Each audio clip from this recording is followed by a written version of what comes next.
নমস্কার বন্ধুরা, শ্রাবণী রান্নাঘরে আপনাদের সবাইকে স্বাগত জানিয়ে আমি আবারও একটা রান্নার ভিডিও নিয়ে আপনাদের সামনে চলে এসেছি। আজকে আমি আপনাদের তেলাপিয়া মাছ দিয়ে একটু অন্যরকম রান্না করে দেখাবো। আশা করি আপনাদের ভালো লাগবে। তাহলে চলুন এই তেলাপিয়া মাছ দিয়ে আমি যে রান্নাটা করব আপনারা একবার দেখে নিন। প্রথমে আমি এখানে তেলাপিয়া মাছ নিয়ে নিয়েছি, আর মাছটাকে কিন্তু ভালোভাবে ধুয়ে পরিষ্কার করে নিয়েছি, আর মাছটাকে গোটা গোটাই রেখে দিয়েছি। একটু মাছটাকে মাঝখান দিয়ে ছুরির সাহায্যে এইভাবে একটু চিড়ে দেব, যাতে মশলাটা ভালোভাবে মাছের মধ্যে ঢুকতে পারে। ঠিক এইভাবে মাছের মধ্যে গাটা একবার চিড়ে দিতে হবে।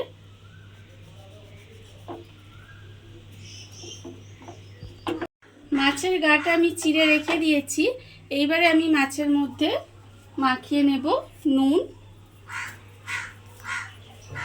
আর দেব এর মধ্যে অল্প সামান্য একটু হলুদ দিয়ে মাছটা খুব ভালোভাবে প্রথমে মাখিয়ে নিতে হবে।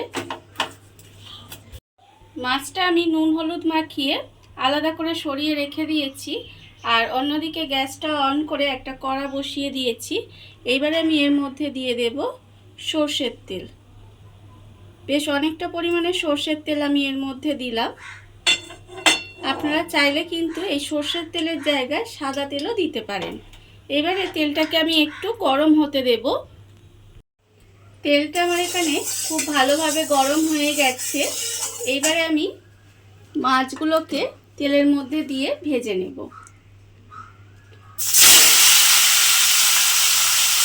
এইভাবে মাছগুলোকে তেলের মধ্যে দিয়ে একটু ভেজে নিতে হবে। মাছটা আমার এখানে ভাজা হয়ে গেছে। এবারে মাছগুলোকে আমি আস্তে আস্তে তুলে নেব, তুলে আলাদা করে রেখে দেব। মাছটা আমি এখানে আলাদা করে ভেজে তুলে রেখে দিয়েছি। এইবারে আমি একটা মশলা বানিয়ে নেব। তার জন্য আমি একটা মিক্সিং জার নিয়ে নিয়েছি। এবার এর মধ্যে দিয়ে দেব আমি একটু আদা কুচি, আর দেব দুটো কাঁচা লঙ্কা, আর আমি এর মধ্যে দেব এখানে আমার 4 চামচের মতো টক দই আছে। সেই টক দইটা আমি এর মধ্যে দিয়ে দেব, দিয়ে একটা পেস্ট বানিয়ে নিতে হবে। মশলাটা আমার এখানে রেডি হয়ে গেছে, দেখুন। এবারে আমি যে তেলের মধ্যে মাছটা ভেজেছিলাম সেই মাছ ভাজার তেলেই আমি রান্নাটা করব। এখানে আমি প্রথমে দিয়ে দেব একটু গোটা গরম মশলা ফোড়নে দিয়ে দেব।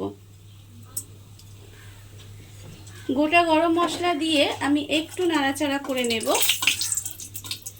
এবারে আমি এর মধ্যে দিয়ে দেব যে মশলাটা আমি বানিয়ে রেখেছিলাম, সেই মশলাটা আমি তেলের মধ্যে দিয়ে দিলাম। মশলাটা তেলের মধ্যে দিয়ে একটু আমি কষিয়ে নেব। মশলাটা আমি তেলের মধ্যে দিয়ে একটু কষিয়ে নিয়েছি। এইবারে আমি এর মধ্যে দিয়ে দেব আন্দাজ মতো নুন,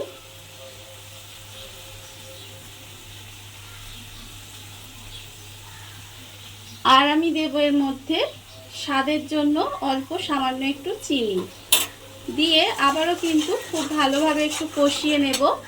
আর এই সময় আমি এর মধ্যে দেব অল্প একটু লঙ্কার গুঁড়ো, 1/4 চামচ মতো একটু লঙ্কার গুঁড়ো দিলাম।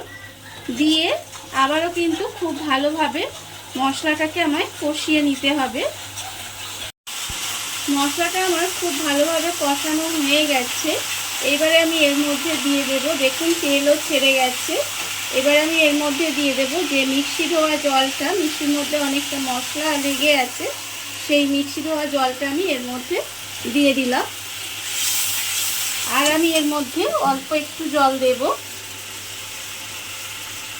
খুব বেশি এটা গ্রেভি হবে না, তাই আমি এর মধ্যে অল্প একটু জল দিলাম। দিয়ে এবার এটাকে একটু কিছুক্ষণ রান্না হতে দিতে হবে। মাছের গ্রেভিটাকে আমি এইভাবে বেশ কিছুক্ষণ রান্না করে নিয়েছি। এর ফলে দেখুন গ্রেভিটা অনেকটাই ঘন হয়ে এসেছে। এইবারে আমি এর মধ্যে যে মাছটা আমি ভেজে রেখেছিলাম সেই মাছগুলো আমি এর মধ্যে দিয়ে দেব। মাছগুলো আমি এর মধ্যে দিয়ে দিলাম, দিয়ে এবার এইভাবে একটু কিছুক্ষণ রান্না হতে দেব। মাছটা দিয়ে আমি প্রায় মিনিট 5 মতো একটু রান্না হতে দিয়েছিলাম। দেখুন মাছটা কিন্তু সেদ্ধ হয়ে মাছের ভেতরে মশলাটা ঢুকে গেছে ভালোভাবে। এইবারে আমি দেব মাছের মধ্যে অল্প একটু গরম মশলা গুঁড়ো, আর আমি দেব 2টো চেরা কাঁচা লঙ্কা। মাছটা কিন্তু আমার রান্না হয়ে গেছে। এবারে আমি গ্যাসটা অফ করে দেব। দেখুন বন্ধুরা, বাড়িতে থাকা কত অল্প উপকরণ দিয়ে কত সুন্দর একটা তেলাপিয়া মাছের রেসিপি তৈরি হয়ে গেছে। এটা কিন্তু খেতে ভীষণ ভালো হয়।